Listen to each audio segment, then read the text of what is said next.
is a difference between you and me. We both looked into the abyss.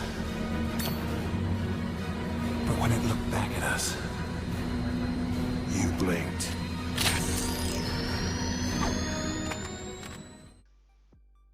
Hi guys, Angreifer here, and this is a DC Legends video. Welcome to Riddle Me This, where we answer your questions, go over your comments, and try to give you general advice about DC Legends. With me today, I finally have some people with me today. With me today, I have Dr. Zibarro. Hi all. EmperorGing. Hey, how you doing? And theQgamer. If you would like to speak up and introduce yourself. What's up, guys? I'm Quack. I've been playing this game for... Actually, I'm not even sure how long I've been playing this game. 2 to 3 years. Craig actually figured it out once for me, so I can't even remember. I think you were in the Alliance when I started, so it has to be at least 3. Oh, yeah. No, I was one of the original members of the Alliance, because me and Renee... The Alliance belonged to another guy that left and put Renee in charge, and Renee can't be trusted in charge, so I had to join with her. So Renee is the leader of our alliance, the Drunken Irish Alliance. So in any case, what we're going to do today is we're going to go over your questions and comments. I have been promising in the last few Riddle Me This to go over questions that have been left in the comment section. And I've already given a lot of my answers to these questions, but I wanted to go ahead and give other perspectives because I am not the end-all, be-all, and there are others with probably far better advice than what I have. So what we're going to do is first, I'm going to go around the horn and we're going to discuss a Nightmare campaign from each of our perspectives. And then we're going to go into your questions. So I will start with Liam first because Liam, the last time I checked with you, you had just completed Node 11. And how did you find Nightmare Campaign? Did you finish Node 12? What did you learn? What did you take away from it? Well, yeah, it was frustrating. It was a walk in the park up until Node 11. I didn't really have any challenges before then. Maybe once or twice I lost a game and I just reshuffled the team around and it worked. Node 11 was just I spent so many gems on trying to get through it, and I really wanted to, because from the first Nightmare challenge, the second whatever, I couldn't get past Node 10. I thought I really want to do this. You know, I've invested heavily in lots of key players, so I thought, right, let's do this. Let's go for it. Hit a real stumbling block on 11, but it was, you know, thanks to yourself and Dr. Zibarro that I got through it. And then I got to 12, and I didn't have the mental fortitude to get through it. I just couldn't. I really wanted to. I just got to that second wave with 2 black flashes. I just went, nah, forget it. I'm not doing this to myself. I'm gonna need to have either a cocktail of drinking drugs to get through this, and I just at least you got to 12 before you thought that. I was on 11 and I was like, nah, I can't do this. I don't have another 3 hours today. So Q, let's take it to you then. So you got stopped at Node 11. What was the most? I think a lot of people who are going to watch this also had some issues with Node 11. So what was the biggest, I guess, stumbling block for you at Node 11? How did you feel about Nightmare Campaign overall? You know, I thought Nightmare Campaign was great. I remember the first time they released it, and it was like, I was excited for something finally challenging in the game after playing for so long. But the first one they released, it was like, it was challenging, but nothing that I felt like most of the Alliance couldn't beat, you know. But finally, they really upped their game, and I think it's great that even some veteran players can't even finish the whole thing without enough dedication, you know. Yeah. But 11, if I remember correctly, I think it was Azrael, even the first or second wave. You know, like if he's not stunned immediately, screwed. But I mean, and that's Azrael in general, in any context, you know, like that. Yeah. If he's not stunned or if he's not taken out immediately, you're screwed. Yeah, that's a fair assessment. That's a fair conclusion to come to. Dr. Zibarro, now on to you. You did complete Nightmare Campaign. I'm actually going to ask you a question that's a little bit different. Who do you think, because I have an answer to this question, but who do you think was key in getting through Nightmare Campaign 9 through 12 node? 9 through 12? Yeah. Like, who do you, if you had this, because I think 9, is there background noise in the, there's like some, yeah. So there was, from 9 to 12, I think 9 is where like the intensity kicked up. Of course, you get like stumble along the way, but I think 9 is where it like really started to get difficult. And you had to like focus and not auto all the time. So from 9 to 12, ooh, there's a rustling in the background. Is everything okay? All good? I'm fine here, but I think someone is rustling around. All right, so for 9 to 12, since those were like the difficult nodes, or like coming down the home stretch, who do you think, what tune do you think was the most valuable for you during those nodes? Well, I ended up using the same team on 10 and 12. Yeah. But I had to use something different on 11. Yeah. But across all 3 of those, I ended up using Lex lead. I did try some other versions without Lex lead, and I saw folks, a number of folks succeeding. I think EmperorGing, for instance, succeeded with Martian Manhunter. Oh yeah, that's right. You had a Martian Manhunter lead, I think, right? On node 11. Yeah. But I ended up using Lex, and one thing I found interesting is sort of my turn meter attack team, which is Lex, World's Greatest Detective, Red Robin, Donna Troy. Couldn't get me through because I couldn't get enough power out of that. Mm-hmm. So I ended up substituting Superwoman for took Red Robin out and put Superwoman in. That helped me with the out of control, essentially, Alan Scott in that last wave. I think it was on node 10. Yeah, was it He node? just kept getting that shield like it was nobody's business. Yeah. And you have to account for that. So didn't know that from the beginning.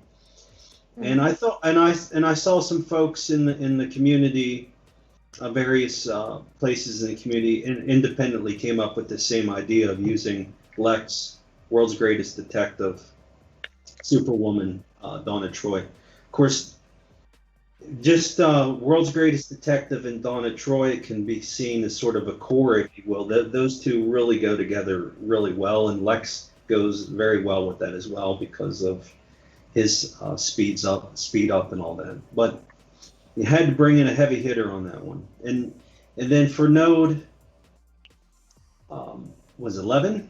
It was Larfleeze ended up doing the trick. Oh, you put in Larfleeze. I didn't know that. Okay. Yeah. Like for me, it ended up being. Okay, well, what I would say is like the player or the tune that was key for me to get through all those last nodes was Donna Troy. And there was like a theory that I had, I think I said like last week or something, where it was basically like Donna Troy would be perfect if she didn't have taunt because she just can't stand up to any kind of full frontal attack. And so basically what I did was all of her other abilities are incredible. The giving out awareness is incredible. The fact that she reduces the cooldown on your team's abilities is incredible. So what I basically did was I ran Lex at lead, I ran Darkseid as my stunner / heavy hitter, I ran Barda as another one who can stun, but she's also making the entire team tankier with stamina ups, giving a whole bunch of stamina ups, helping Darkseid actually hit harder on his A3. And then Donna Troy was there to reduce cooldowns, give awareness, and I never used her A2. And basically by the time I got to like the third wave in node 11, and also in like Node 12, my team had, because they buffed so much with that composition, my team had so many awareness that when Donna Troy did eventually fall, it didn't matter because they all had so many awareness that we could just push our way the rest of the way through. And Dark Side was so important just because as they're buffing, they're getting faster because of Lex's turn meter, and he was just stunning everyone. Like those 2 black flashes that I ran into, the first thing I did was stun Azrael, then stun the 2 black flashes, and then I was golden from that point forward. Like stun was huge, but I think like without Donna Troy, I don't know if we would have been. I don't know if my composition would have been strong enough to make it through those damage dealers. Well, but when does Donna Troy dish out awareness besides using her A2? A5 on her, well, P2, her A5. Basically, her legendary point is if a tune has 4 or more buffs, if I'm not mistaken, it's like 4 or more buffs, then she'll I think it's 5 or more or something. Yeah, 5 or more. Then she'll give awareness at the end of their turn. They had to trade in 2 buffs, but they'll randomly erase 2 buffs and put in an awareness. Yeah, I'm going to it right now. Yeah, I was about to. I'm gonna just read out her entire ability. It's her A5 multiverse presence. Passive ability at the end of each teammate's turn. If teammate has 6+ buffs, purge 2 buffs, apply 20% turn meter, and reduce cooldown by 1 on all abilities. Also apply 1 awareness. So like everybody has more than 6 buffs, period, because once Darkseid gets his turn and once Barda gets her turn, everybody has stamina ups, everybody has intelligence ups.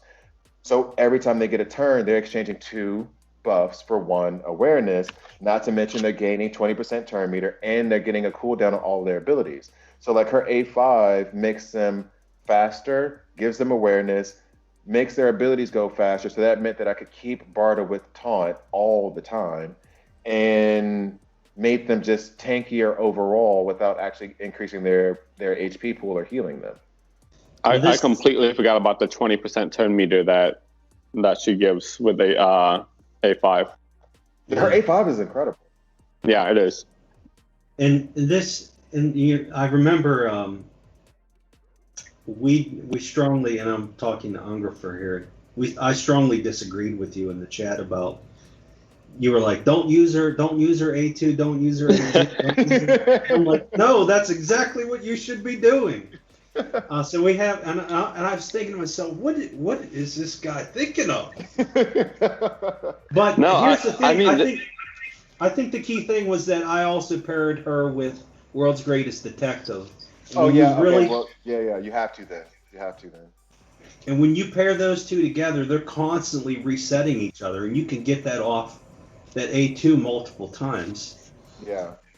See, the reason I don't use her A2 is because she's not strong enough to take a punch, and she only gives herself 1 awareness, and she doesn't give herself awareness on that A5 ability. So it's like, don't pay attention to what's behind the curtain.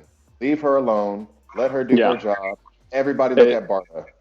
Using A2 is risky, to say the least, if you don't have some way to protect her, because that's the problem I had with her taunt. You know, she'll lose that first awareness, and then that's it. You know, she takes 1, maybe 2 hits, and she's out. Yeah, especially when you're right. What was that? She used to be tough enough, though, didn't she? I think it was only since they ramped up the Reds and brought on Harley and Azrael's and Superwoman's. And I think under normal circumstances, in like say PvP or Red Alert or something, she's still pretty tanky. Like she can take a hit no problem. But when you're talking about Nightmare with these guys' attacks getting amped up, you know, like she doesn't stand a chance. Like honestly, most of the characters you put in there, if they're not protected in some way, 1 or 2 hits, they're out. You know, and that's, you know, so in the context of Nightmare Challenge, it becomes a huge issue. No one's a real tank in Nightmare Challenge. We're dependent on stun and awareness, you know, for all of our characters. Yeah, and honestly, like with Donna Troy, you do have a point there, Emperor, where it's basically in Arena, she's not useful anymore, just because so many Azraels and Superwomans are running around that Azrael ramps so hard. I don't care what mystic taunter you have outside of Grundy, they're not going to be able to take a hit or two from Azrael. Probably not one. So you can't really use her there. And before that, it was still like Artemis would take her out. She would double tap her, or there were enough reds that could make a problem for her as a taunter. And since she doesn't give herself awareness, that one awareness is gone, then you're screwed when it comes down to it. But in this situation, it is the only thing that I was like really, really worried about was I gotta stun Azrael because he has True Sight. He'll ignore Barda, and if he hits Donna Troy, that's it. That's the end of that scheme. Like Donna Troy had to make it at least past the second wave so that we would have enough awareness. And then once the awareness is gone, I have everyone overhealed and shield. So then they can take like 4 or 5 hits before they eventually fall. Darkseid is there for the stuns to reduce the amount of times they're going to hit, and the turn meter is still going crazy, so they're getting multiple chances. So like, it works with her. It's just she cannot at all ever become the focus of an attack. One thing I want to add to the conversation here that I've thought about is this particular nightmare challenge, I think, has forced you to build a team in the proper sense that you would in a role-playing game. You need to have a damage dealer, you need to have a taunter, you need to have a utility character, sort of that mix of functions, so that you can get through. And in fact, I think I saw some folks using Poison Ivy to some effect as their utility character. I can't remember what the rest of the composition was.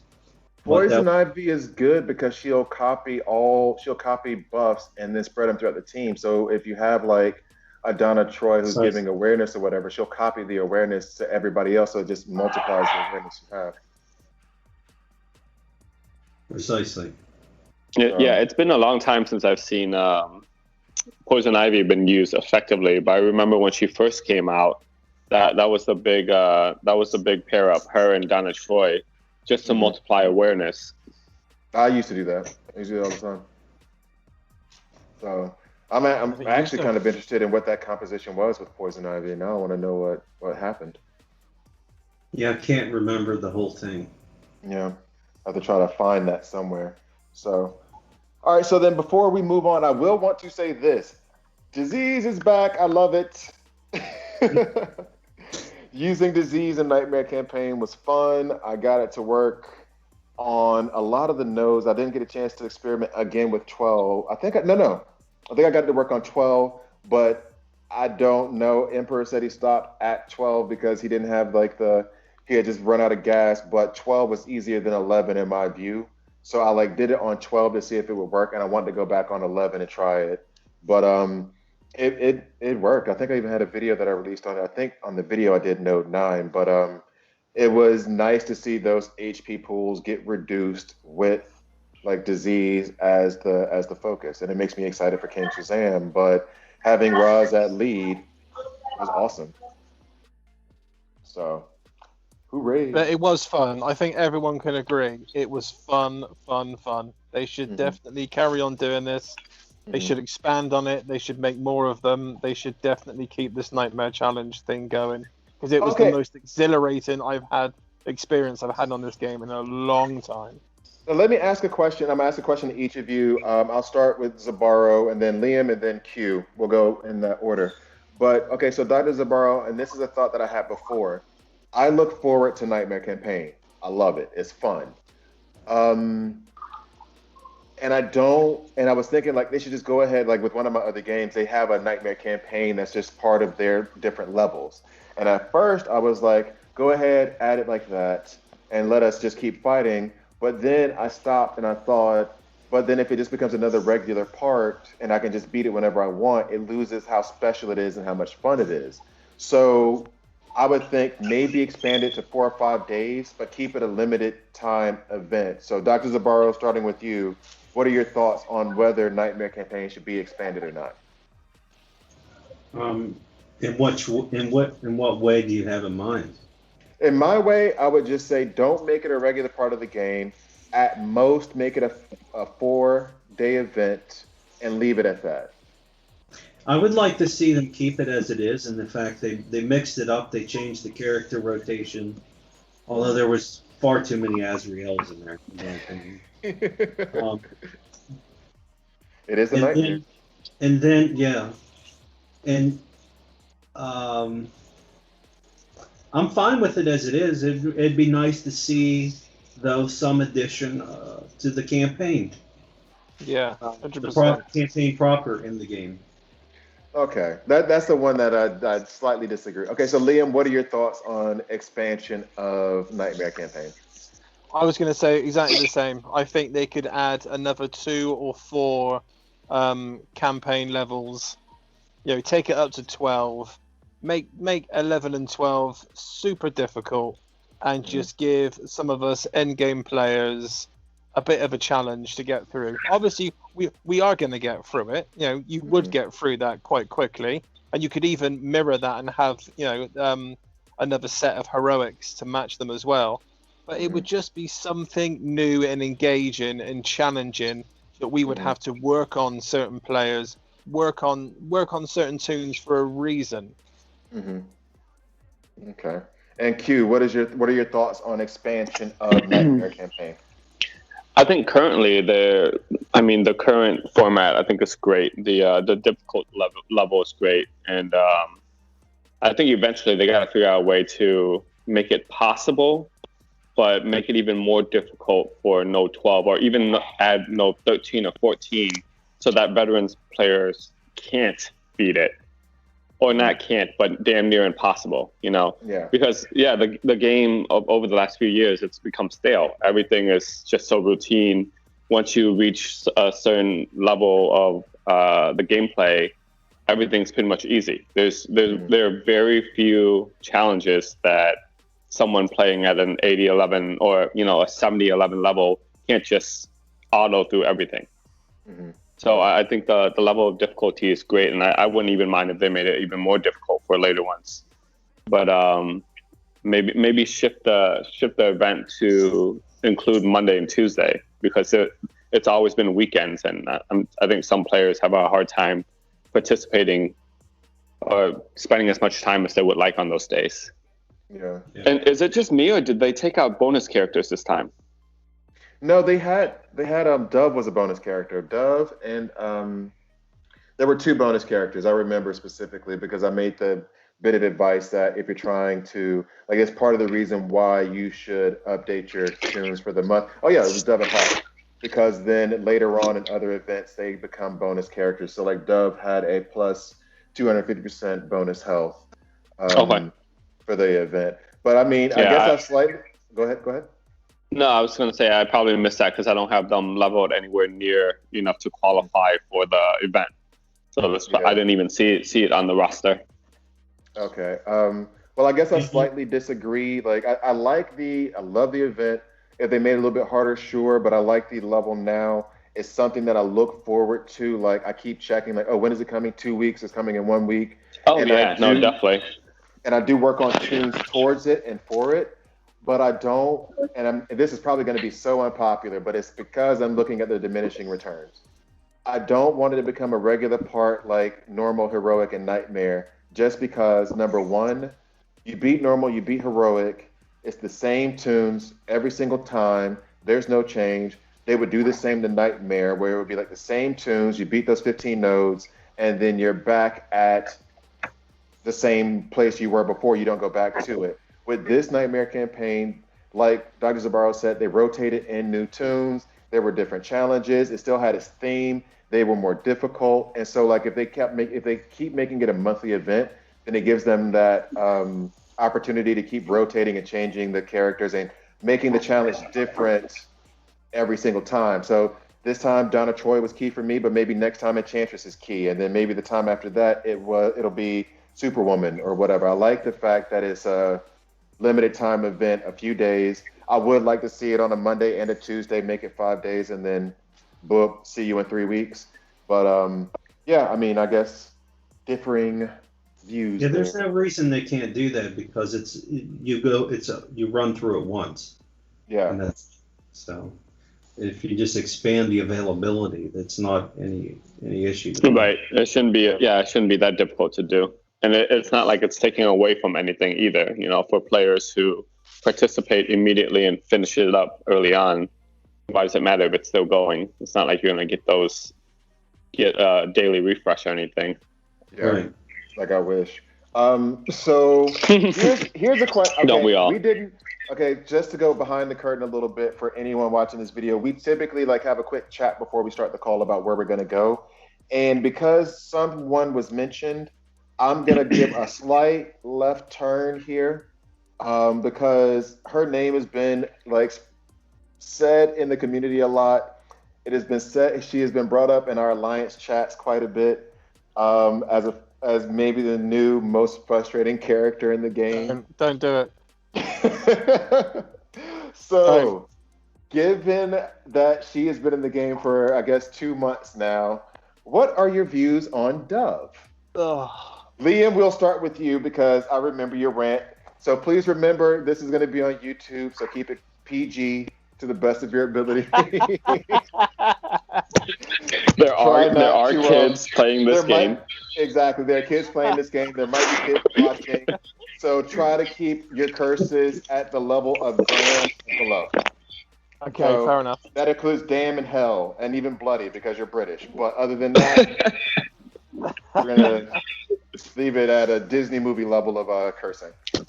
I just don't like the whole ethos behind the makeup of the character.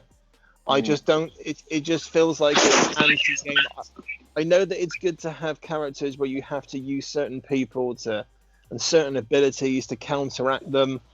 I just every time I face her, I just find, unless you take her out early, that is the general consensus. Yeah. She just seems to be unstoppable after that, and it's all based around evade, and she doesn't have that window of opportunity like Cassie Kane has. Cassie Kane is frustrating, but you choose the right team and you wait your time, and then you can take her out. But with Dove, it just feels she's just an annoyance. I just really hate seeing her in other people's lineups. I just think, no, Once she gets I ramped hate her. up, once she gets ramped up and going, like if you don't kill her first, it's about. So, Dr. Zibarro, what are your views on Dove? I actually don't. I mean, I think I've expressed my opinion on evasion pretty clearly. Yeah. I despise evasion. I don't like to face it, and I don't like to use it. And I have essentially, I think I have every can't miss character leveled up except Zod. I think that's the only one I don't have. Yeah. And I often still find myself in problematic evasion compositions, depending on how they're paired and put together. Dove hasn't been a big problem for me personally. Still, Cassandra Cain is the bigger one for me in my experience. So, but I use, I use Al Jordan, Superboy, Owlman, these types of things. Although Owlman is not a good response to Cassie Kane because it doesn't matter because she has so many evasions. Yeah, she stacks so many. Same thing with Dove though. If Dove is ramped, Owlman is going to be very effective against her because she ramps just as many evasion ups as Cassie, but then she never loses them. But if there's any new players listening, there's an Owlman event coming up. Make sure you play that all as best you can because he is really necessary, and with all the evasion that's out there right now. Hopefully, and I'll be also doing he's a video great in Raid too. Yeah. Yes. Oh, yes. He is. I'm gonna actually do a video on Owlman. Like when I get off the phone with you guys, I'm gonna do a video of Owlman and release it on the Wednesday before this comes out. So check out that video. But Owlman and an Owlman event is coming at a pretty good time. So Q, give us your views on Dove and I guess evasion ups in general. You know, she is quite an annoyance. Like when you see her in the team in PvP, it's like any other character. You have to account for her just being there. You know, like whether it's her, Azrael, whatever, you have to take them out first. And it's just part of the strategy. I'm not saying it's not annoying, but it's just it's one of those things you gotta consider. But that's the only thing I can think of to deal with her is take her out first or stun her. You know, find a way to stun her early on so she can't start stacking those up. You know, but I'm not as annoyed as these other guys are. I'm not particularly annoyed by Dove. I'm just annoyed by evasion in general. One thing I just thought of is you can actually use Red Hook as an out-of-the-box sort of way, but you do still have to bring can't-miss characters. Because what he will do is he'll remove those evasions as soon as you get your first kill. Yeah, and he'll stack those bleeds on her, so then if he uses A2, he can steal some of the evasion ups too. Just a side note, in case you didn't notice, I have put together an evasion team and a hit chance down team just as a slight troll job, just as a slight annoyance to the fellas. So enjoy the evasion team that you're seeing now. Actually. Side note, I don't know if you guys play with Lex, Red Lex often, but his third ability. Yes, his A3 that removes can't miss and it has 100% chance of hitting or plus 100%. Right. Yeah. 100% chance, 100 aim up, I think. Well, aim up can't handle evasion. I don't know if you guys ever noticed that. Like he will hit anyone, even if he has. I've tested it to the point where he's had aim I think 20 something 30 aim downs on him, and he will still hit every single time. But he can't hit someone with evasion. So that's an interesting thing in the game I've noticed. I used to use him before they did the Hal Jordan rework, which was like 2 years ago. I used to use Assault Suit Lex and Black Lightning as my anti-Harley Quinn team up, because Black Lightning and Assault Suit Lex, they both remove buffs. I think on Black Lightning's A3, and then it was on Lex's A3 as well, I think is what you were saying. And so that would usually, if I didn't get enraged, because that back then, her enrage was only like 50-50 for each of them, not 50-50 for all of them. And so I had two solutions, quote unquote. So I was kind of like flipping a coin, like hopefully one of these guys don't get enraged, and then I can use that ability to try to take her out. So I'm not the one, because I absolutely love evasion. I love everything about evasion. I wish I could use it better.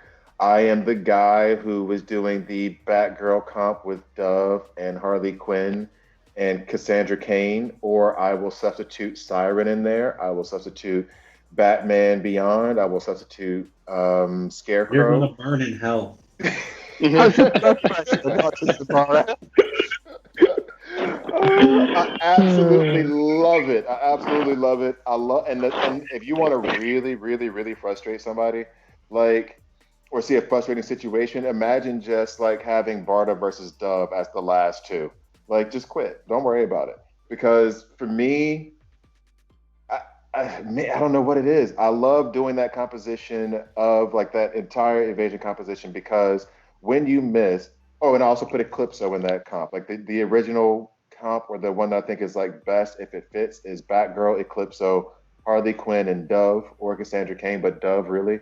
And that is basically because they're going to start out with 3 evasion ups. Harley Quinn is going to start off as the taunter with her A2. That's going to give her 5 evasion ups. And Eclipso does his 0-turn taunt that gives him 4 or 5 evasion ups. And then once Dove gets her turn, I do the A2, giving her and the rest of the team another 5 evasion ups.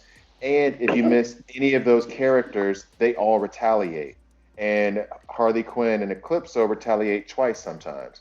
So you can have anywhere between someone throwing an AoE shot. If all of them get missed, then that's at least 4 people hitting them back, if not 6 hits that are coming back their way. So it's not 100% reliable because it's RNG dependent, as I always say, but it's so much fun to play with. And I know like Dr. Zibarro and Liam are just screaming into pillows the curse words that they can't say, but Well, I would just say that I've come to fight, not to dance. You know? What can I say? I love dancing. What can I say? So now we'll move on to a question from Eric.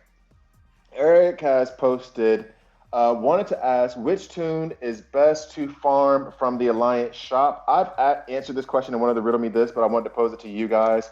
Q, I'll start with you, as of course DC Legends resets for me.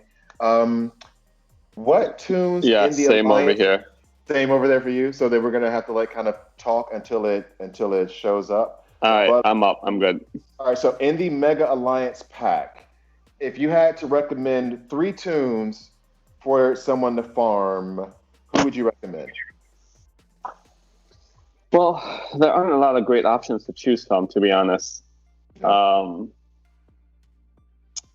Clayface is. I mean, I personally don't use him, but I've faced him many times in arena, and if he's paired with Asbel, he's amazing. You know, he's amazing. He's a essential part of the team. So definitely Clayface. But other than that, I don't see any of the other 11 being really vital. And for me, for the limited time offers, I actually collect all of them. I collect all of them until I have enough for L5. Okay. Because I mean, I don't know about you guys, but more often than not, you should have plenty. If you're in a big alliance, you should have plenty of the essence to buy the limited offers. And I'm always buying them anticipating a rework of some sort, you know. Yeah. And it's not really costing us anything. You know, like when you have that much essence, it's literally not costing you anything. Just prepare for the eventuality of a good rework. Because otherwise, I've seen some of our team members with like hundreds of thousands of essence. You know, like I mean, it's just gonna sit there. It's not gonna do anything.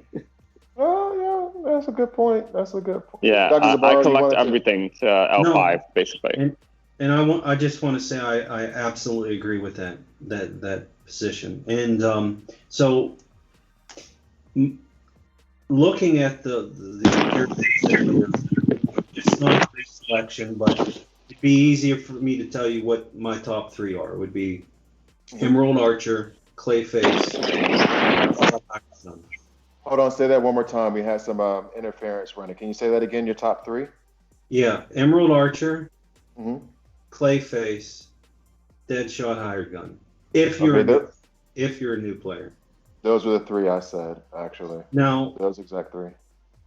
If you come to the point where you know it's like you have an abundance, you're doing well, and you're in a good alliance, and you have the alliance essence there, or the stuff that you need to buy it, then I absolutely agree with Human's approach to, start collecting what you don't have up to L5, anticipating the possibility of a rework. Also, although some of these have had a rework. Ares Penguin has been reworked.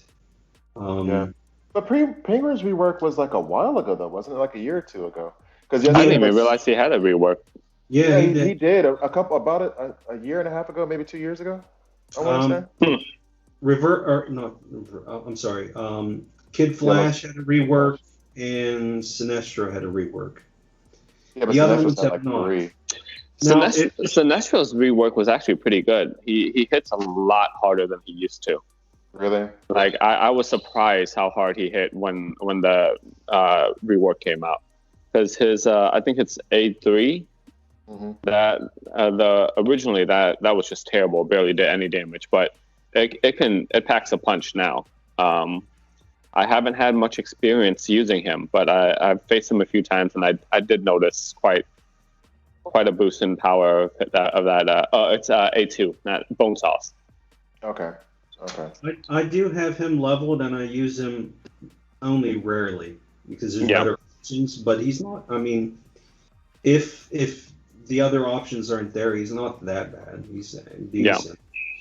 The ones that I would say, and we were talking about this before we started recording this episode, we're thinking about maybe doing an episode where we're going to talk about the possibility of which characters that aren't reworked now, but if they were, they would probably be good. We're going to make some speculation. And just kind of to preview that, my speculation now would be Dr. Fate and Wonder Woman DOJ, if reworked, would be good. Yeah. That's my speculation. I have a humongous soft spot for Penguin. When I first started playing this game, I think Penguin got released, and he was my first toon that I could, one of the first ones I could take up to L1 or L2. You never forget your first. You don't. True. No matter how much you try.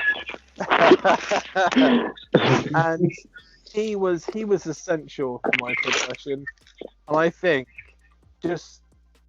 looking from the list, it is a pretty poor list. Clayface I've just recently taken up to 70-11, and he is extremely useful. But if I was to pick three, Clayface, Penguin, and Wonder Woman would be my three picks from that. Oh, Wonder Woman, really? Yeah, I think, and likewise, when I first started, she was a big character for me to get, and she helped me a lot. I remember when she first came out, she was a pain to deal with constantly taunting, constantly stacking intelligence and agility, And I think she has the potential to be great again if they ever did a rework for her. So I think that's a great assessment to include her. I also think Penguin, though. I think if they upped Penguin's, I can't remember which one it was, but he steals 2 buffs from using his first, I think it is, his A1. If they were to up that to something like 6, he would be a real danger. He'd be stealing death immunity, damage immunity, whatever across the board. Yeah. I think he could be really useful if they give him just a slight tweak on his abilities. I don't expect to see a rework of him anytime soon because he's had one. Well, see, here's the thing, though. Like, since they gave the Penguin rework, I think they've done 2 for Green Lantern John Stewart. Like they don't hesitate to rework tunes multiple times, while Batman CC and Zatanna haven't seen a rework ever. So Control, isn't it? That of course, the most reworked character in the game, Superman. Yeah. Is it? To nobody's satisfaction. Hello? Yep, we're still here.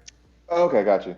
All right. Okay, so I would say I think I've learned something. I'm going to try to start by, I think you brought up a good point. I think I'm going to start trying to buy the frags for all of them up until level 5. I was literally looking through the ones right now that are in there and trying to see, like, doing some math and seeing which ones I don't have enough frags for to go to L5. So I'm sitting on 200,000 of those points. So I'm going to actually start doing that. So thank you for the tip, Q. I'm going to actually start doing that. So I'm actually at a point now.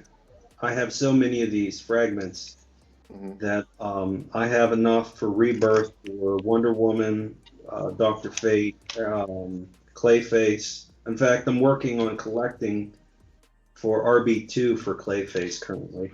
I have enough for RB1 Clayface. I just need the purple essence. I think I have enough for DOJ and for Fate as well. I need to go through and do all the math of all of them. I need to reassess. So now we'll move on to the next question. Liam, ball coming to your court. I answered this question in my DC Legends Ultimate Guide that I released like 2 weeks ago.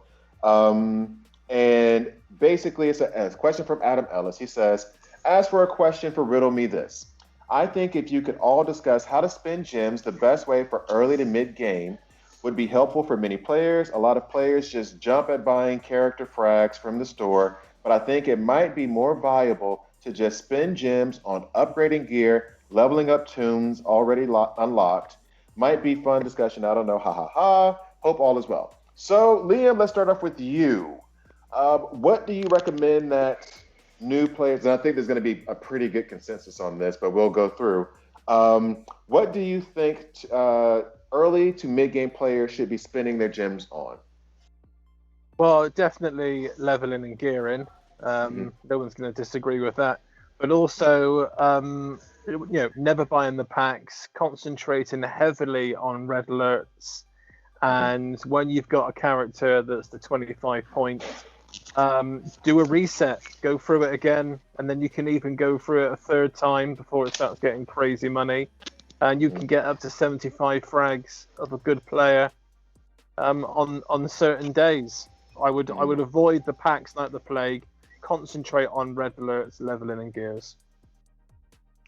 All right, Q, we'll go to you now. What do you think that early to mid-game players should spend their gems on?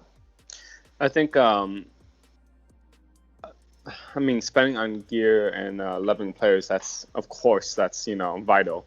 But Liam forgot to mention that especially if you're in an alliance, you want to unlock as many characters as you can.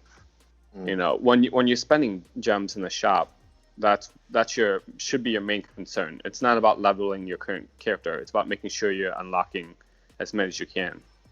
Because if you don't have the character to contribute to alliance, that's a problem. But the majority of the gem should be spent on your current characters. The only time you should spend gem in the shop is to unlock a character, not to collect fragments, unless it's like an extremely good deal. But it's very rare that happens. And Red Alert, that's great advice too. I used to play Refresh 3 times. When I was trying to build a Power Girl. Every time Power Girl showed up as a 25 frag reward, I would play that 4 times just to collect 100 frags that day, and quickly got her to Rebirth 1. But yeah, my advice is don't spend gems on frags unless you're trying to unlock. Don't worry about leveling a character by spending gems in the shop. Real quick on that bit of advice, and I gave this in the guide when I went through red alerts, but just to make it clear here as well for red alerts, they're saying on the last node when that tune has 25 frags, but also pay attention. If there's sometimes where the tune will show up 2 or 3 times as the frag reward. And so those are definitely times in red alerts that you want to refresh. If you have Power Girl as all 3 of the node rewards, or if you have Etrigan as all 3 or 2 of the node rewards, then it's basically stupid for you not to refresh, because you're going to get about, I even did the math and put it on the video, but you're getting a 4.3 to every 1 gem ratio, which is incredible in the game in terms of ratios. So if you have them on more than 1 node, please refresh. And Dr. Zibarro, we'll come to you as well in terms of co-signing or anything that you think that early to mid-game players should be focusing on in terms of spending gems. Okay, in terms of adding, I have 3 things that I'll say here. One, I want to reinforce what Q said. I absolutely 100% agree with him. Do not spend your gems on the packs unless they unlock. And then I wouldn't do it for a 12,000 gem pack just to unlock them. But like the 4,000, the 2,000 packs, they unlock the character, and that's worth it. The second thing is, let's not reinvent the wheel. WROL has a great beginner's video on what to do and answers a lot of these questions. So this information about, it's generally understood in the community for those of us that have been around for a while. Don't spend your gems on the packs. It's like common knowledge. So instead of reinventing the wheel, make sure that you're getting access to this information that all of us now take for granted because we've been around for so long. Just go out there and get that information that should be out there in the community. And then my third and final point is that if you want to know if something's a good deal, you need to convert the take the gem per fragment ratio. So you take the amount of gems that it cost, and you divide that by the number of fragments that you get to get a ratio. Mhm. And if that ratio is 30 or below, it's decent.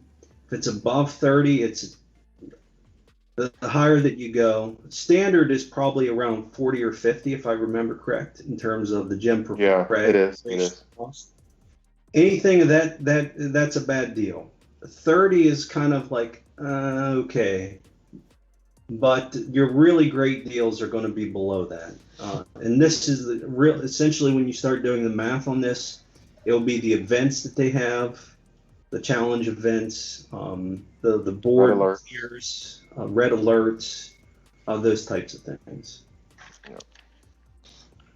Okay, I was about to take a sip Um, of water as soon as you finished. Q, were you going to say something? Yeah. Just a side note on the character packs in the shop. If the pack is, say, like 500 for 25 to 40 frags, don't ever bet on anything more than 30 frags.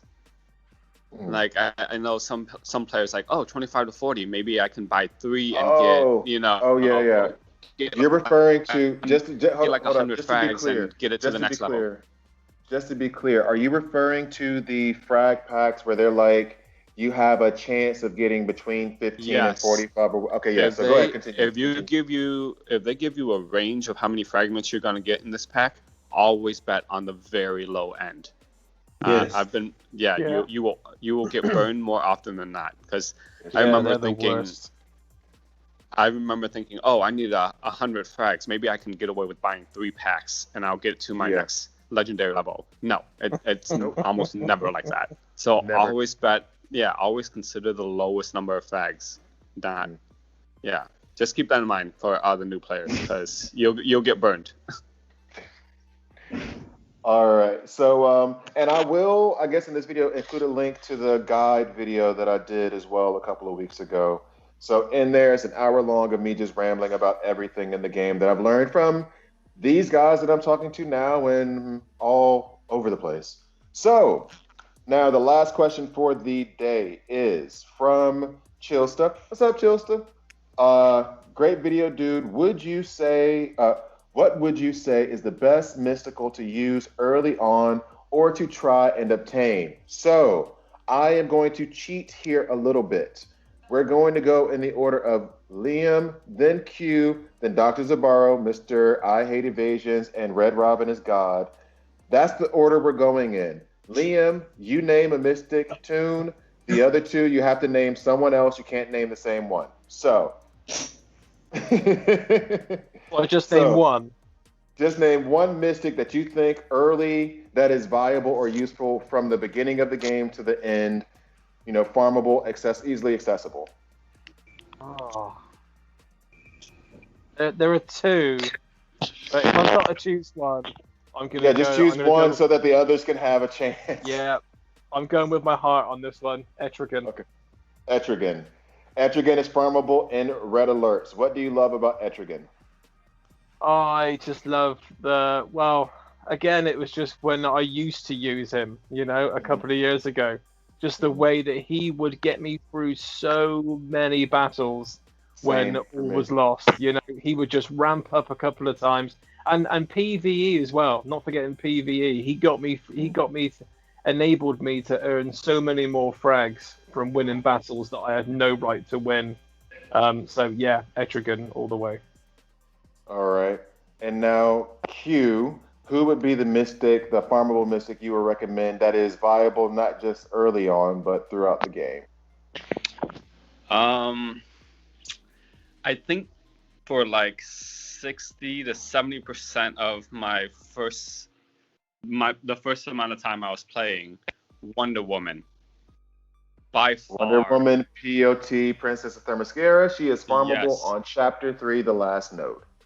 Yes, she is excellent early on.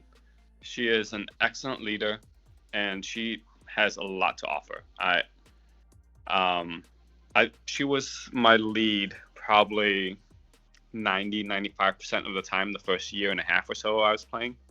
Yeah, I regret not farming her until later. I should have like started farming her really early. And as for farming her, I advise since it's only one node on in chapter 3, I advise refreshing twice to pay the 25.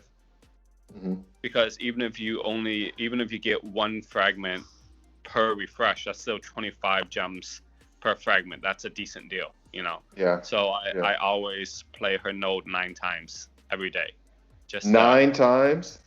Well, 3 times. And Oh, then 9. refresh. Okay. Sorry, I was thinking like 9 refreshes, and I was like, that's no longer 25. No. I only do the up to the 25. So you can refresh 25. But definitely the person you want. All right. And so, Dr. Zibarro, last but not least, last on the list, but first in our hearts, who is the mystic that you're going for? It's funny because those two that they mentioned are on my list. I was prepared for 5, but I'll only give you one. But those 2 were on my list. The one that I'll suggest is Star Sapphire. Yeah. Okay. Definitely Star Sapphire. Give us a little bit about your love for Star Sapphire. She's one of the few RB2. In fact, I'm very close to being able to take her to RB4, but I'm not ready to pull the trigger on something like that. Yeah. But she's incredible. Like, her fragments are very available. And, everywhere. She's farmable in red alerts and on multiple nodes in campaign, if I'm not mistaken. I think starting with chapter 6 or chapter 5. Last node in chapter 5. But now with her, I believe her second rework. Yeah. She's very good. She hits very hard on her basics. She has very good utility with her debuffs on the other team, getting not only a lot of characters only do one or the other in terms of strength down or intelligence down. She does both, and debuff immunity. Yes. Which is just like, you can cripple the other team with that. She is a little slow, so getting her to go before you get that off, a lot of characters will go first. But she also is a really great healer, and this is one of the things you find about really great characters in this particular in this game is they often fill the role of a utility character and some other role, like a healer or a damage dealer, and I think she does a lot of that stuff. So I would argue with you that she does all of it. Like, she has like you said, the buff immunity, the strength downs, intelligence downs as a support character. She heals on her A2 and also even heals when she dies. And on top of it, her A1 hits pretty damn hard. Like, she's a very decent, fair damage dealer. Like, she can cause some damage. So I think she's a very well-rounded, balanced, definitely farm as soon as possible kind of tune. I would agree with that 100%. And then for me, I'm just going to recommend Cheetah. Since Cheetah's rework, she is good. How do I put this? She is the only farmable counter you have to Martian Manhunter if you're going to take the approach of trying to counter his turn meter, in the sense of she also, with the Blood in the Air A3, she'll start off with that at the beginning of a battle. And so you'll have that increased turn meter to start off with. So then that puts you back on evil playing fields with Martian Manhunter, which makes her great for PvP. On top of it, she'll also give strength ups. And then her A2 hits pretty hard, but also strips away buffs. So I think that, as she's available in several places in campaign. So, and also for Star Sapphire, she is farmable in campaign chapter 6, the last node. And for Cheetah, she's farmable, like, I think starting in chapter 2 or chapter 3, the first node, checking real quick now. Yeah, in chapter 3, she has 2 nodes. The first one and the, like, third to last. She has 1 node in chapter 4. So she's farmable, like, all over the place. So Cheetah is one that I would definitely recommend. But for Star Sapphire, you're going to get the most fragments from red alerts. Definitely red alerts. Refresh when she's in there. So. And since you actually, everyone right in a row hit 4 of my 5. Like my 5 list is like exactly on with all of you. So let me at least go ahead and add the 5th one in. I was Who's just the going to fifth? say, what's your 5th one? Yeah. My 5th one is White Lantern Sinestro. Oh yeah.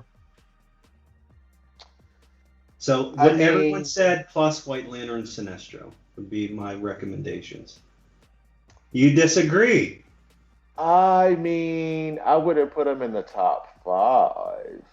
I'm trying to think of another. For farmable characters for new players? I would say Black Adam over him, because at least Black Adam will help you with campaign farming. Yeah, but how long does it take you to farm Black Adam frags? What is he? He's the last node of Chapter 8? Heroic? Yeah. Fair. That is 100% fair. All right, I'll give you I mean, that. I love Black Adam, but he's right. Black Adam is not something. He does take a while. We'll check back with you in 5 years. Well, my Black Adam is RB1, so apparently you guys just aren't working as hard as me. But no, really, get over yourself. I got RB1 Black Adam too. So, really, I guess White Lantern Sinestro has to be in the top 5 because I'm literally going through the list right. Actually, I would probably even say Grundy, and I don't even have Grundy leveled, and Grundy's farmable too, as a tanky taunter who's a mystic. Okay, let me tell you the issue I have with White Lantern Sinestro. He's good. He do farm him. Like, if you do see him refresh, I'm giving Dr. Zibarro a hard time. I am as much of a fan of White Lantern Sinestro, though, as he is of evasions, okay? Like, White Lantern Sinestro is one of the most obnoxious and infuriating leads in the game. He's not the best mystic lead in the game. However, when you find him in PvP, especially in the last year, he's always running with a freaking Cersei, a Chemo, a Lobo, a Black Mask, and all of that stuff put together, albeit good for the player itself, which is why you should farm him. Dr. Zibarro's right on that point. It is, if I could punch everybody in the face who uses those compositions. And I've used the composition before as well, but it's just such an infuriating pain to deal with. I hate it. I hate seeing his face on my board. I use it regularly. Say again? I have to. I also think that for newer players, White Lantern Sinestro is a good option to carry you through red alerts. Now, Lex is the best, but having 2 options in case one of them dies, as you're building as a new player, is good to help you, so that you can guarantee yourself getting through all those red alerts, because you really want to do those red alerts every day as a new player. To add to Dr. Zibarro, I am currently trying to farm White Sinestro. Yeah, he is a great player to have on your team. Like like you said, I'm sure it's annoying to face him, but he's infuriating. He can hold his own in the team. His second Persia's debuffs, debuffs, and if you're facing someone that's dishing out Doom, then you can use Sinestro's A2, and hopefully it'll get rid of it. But the one reason why it's the 6th slot on my team selection list is White Lantern Sinestro, Lobo, Cirque, and Black Mask. And the only reason why I have that there preloaded and ready is because when you get to that annoying stage in Siege where you've got 1 or 2 teams for a board clear that you just cannot get past, and I just think, right, I'll put this team on and see how I go. And that's enabled me to finish a lot higher in Siege because of using that team. Like, yeah, it sucks to use it on on PvP REVE. I never use that team in anything other than Siege. One also slight strike against him is also in Wraith PvP. If you want to 3-star the battle, then you can't use revivers. They lose their utility at that point, because the second a player tune falls, if he revives, you still only get 2 stars. So, and his comp is, as Liam put it, actually, and it's a very good point, if you hit a stage in PvP that you can't get past and you want to clear a board, then having a Cersei and a Chemo and and White Lantern Sinestro at lead, making sure everybody revives and having those debuff. That is remarkably useful. So that is a good use that I hadn't thought of, actually. I've used it only the time I've used that team is when I'm facing that team, because then I put it this way. I leveled up White Lantern Sinestro to deal with White Lantern Sinestro. I still don't know what his kit says 100%. I've read it before, but I've only used him on auto. I've never actually used him like manually. So I guess I have to concede White Lantern Sinestro is in the top 5 before. I mean, Zatanna maybe? I don't know. Anyway, I guess I have to Stop it. Stop it. I guess I have to concede that. I guess I will have to concede. For So early players, though, is anyone going to mention Siren? Siren! Yes, okay. White Lantern Sinestro's out. Oh, yes, definitely Siren. She gives bleeds. She has evasion ups, which are one of the most wonderful buffs in the game. Which doesn't work for her. It does when I use her. It's funny that you forgot about Siren, Mr. I know. To be fair, though, I don't. She is good. I think she is really, really good. Whether she's like the same as White Lantern Sinestro or not, I'm not so sure. I would use her before White Lantern Sinestro, but that's just because of my preference for evasion ups and bleeds. So I don't know if I would call her better than White Lantern Sinestro, especially given the situations that Liam and Dr. Zibarro describe. But if I was making my list, I would put Siren on over White Lantern Sinestro. But if I'm being objective, White Lantern Sinestro is better than Siren. There's one more you're missing as well. Am I really? Who else am I missing? I don't use him, so I don't know how useful he is. But Swamp Thing. Swamp Thing is useful in the mid game, but he has that same situation with the Reviver thing.